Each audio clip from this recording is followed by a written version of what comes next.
જય શ્રી કૃષ્ણ મિત્રો, હર હર મહાદેવ. હર મિત્રો, આજે આપણે આવી ગયા છીએ ચાર ધામમાંથી આવેલા એક ધામ બદ્રીનાથ ધામ, કે જ્યાં ભગવાન વિષ્ણુ સાક્ષાત બિરાજે છે. એ ધામમાં આવી ગયા છીએ, બદ્રીનાથ ધામ. હું તમને એના દર્શન અત્યારે કરાવી રહી છું, તમે જોઈ શકો છો મિત્રો.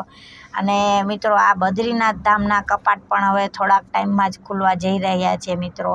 આપણે એપ્રિલના એન્ડમાં ચારે ચાર ધામના કપાટ ખુલવાના છે. 30 એપ્રિલથી ચારે ધામના કપાટ ધીમે ધીમે બધા ખુલવાના છે. 30 એપ્રિલે યમનોત્રીના ખુલશે, ત્યારબાદ ગંગોત્રીના ખુલશે, ત્યારબાદ કેદારનાથ ધામના ખુલશે, અને છેલ્લે આપણા બદ્રીનાથ ધામના ખુલશે. એટલે 4 મેએ આપણા બદ્રીનાથ ધામના કપાટ ખુલી જવાના છે મિત્રો.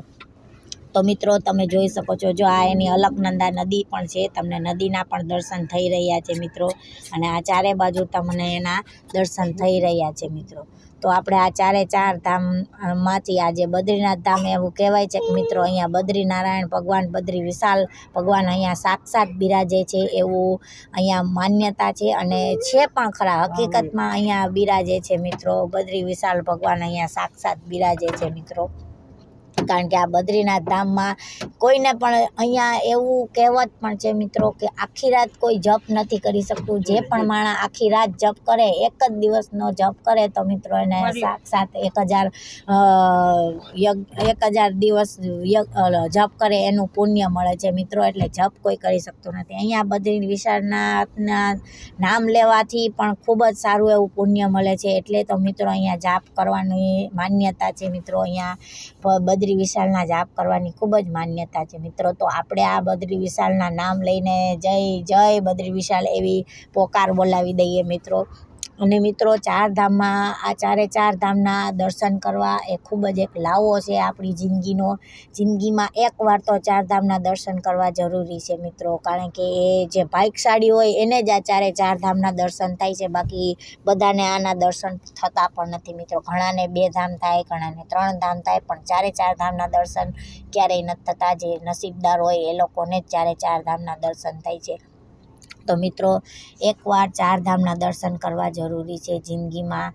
કારણ કે આ ચાર ધામ ખૂબ જ સારામાં સારા અને ભાગ્યશાળી ને પુણ્યશાળીને દર્શન થાય છે મિત્રો. તમે જોઈ શકો છો, આ બદ્રીનાથના અંદરનું મંદિરનું દ્રશ્ય છે મિત્રો. જ્યાં અંદર બદ્રી વિશાલમાં અંદર આ મંદિરના દર્શન થાય છે. અને અહીંયા નાના નાના ઘણા બધા ભગવાન પણ બિરાજે છે.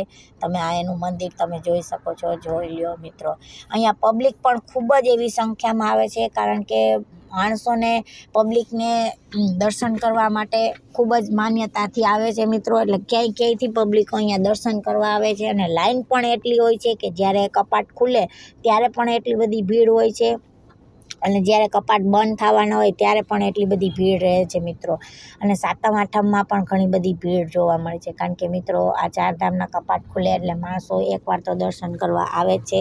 જેને પણ ભાગ્યશાળી હોય એ લોકો આ દર્શન કરી જાય છે મિત્રો. એટલે હું એમ કહીશ કે આપણે દર્શન કરવા જરૂરી છે. તમને આમ ના જઈ શકો તો કંઈ નહીં મિત્રો, એ લોકો આવી રીતના વિડીયોમાં દર્શન કરી લો, કે જેથી કરીને તમારે વાંધો ના આવે, પુણ્ય જમા થઈ જાય મિત્રો. અત્યારે ને અત્યારે જુઓ, આ તમે જોઈ શકો છો, આ મંદિરની અંદર આવેલા દ્રશ્ય છે. આ નાના નાના મંદિર અંદર પણ આવે છે. જો આ નર નારાયણનું મંદિર છે અંદર મિત્રો. ચાર ધામમાં બદ્રીનાથ ધામમાં નર અને નારાયણનો મંદિર આવેલા છે. અને મિત્રો, અહીંયા નર નારાયણના પર્વત પણ આવેલો છે. એક સાઈડ નર પર્વત છે અને એક બાજુ નારાયણ પર્વત છે. કેમ કે અહીંયા નર અને નારાયણ બંને તપ કર્યું હતું. કેમ કે અહીંયાનો જે રાક્ષસ હતો એ રાક્ષસને સહસ્ત્ર તપનું જેને પુણ્ય હોય એ લોકો એ જ મારી શકે એવી કથા હતી મિત્રો. અને એ માટે નર અને નારાયણે એક દિવસ આ બદ્રીનાથ ધામમાં એક દિવસ જે તપ કરે ને એને સહસ્ત્ર તપનું ફળ મળે એમ હતું. એટલે મિત્રો, એ નર અને નારાયણે એક દિવસ અહીંયા તપ કરી અને પછી એને માર્યો હતો મિત્રો. તો મિત્રો, આ છે એ બદ્રીનાથ ધામ. અહીંયા સહસ્ત્ર તપનું ફળ મળે છે. એટલે એક જ દિવસ તમે તપ કરો ને તો મિત્રો સહસ્ત્ર તપ કરવાનું ફળ મળે છે. એટલે જ અહીંયા બદ્રીનાથમાં ખૂબ જ તપ કરવાની માન્યતા છે મિત્રો. તો મિત્રો, આ તમે જોઈ શકો છો, જો મંદિરની અંદરના દ્રશ્યો આ તમે જોઈ રહ્યા છો મિત્રો.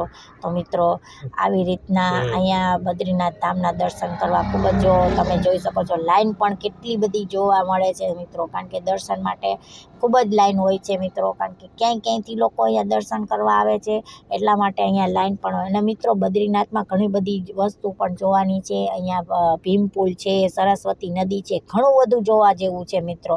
વસુંધરા ફોલ છે, ઘણું બધું છે. ગણેશની ગુફા છે મિત્રો, વ્યાસ ગુફા છે, ગણપતિ અહીંયા જે લખ્યું હતું એ પણ છે. તો મિત્રો હર હર મહાદેવ.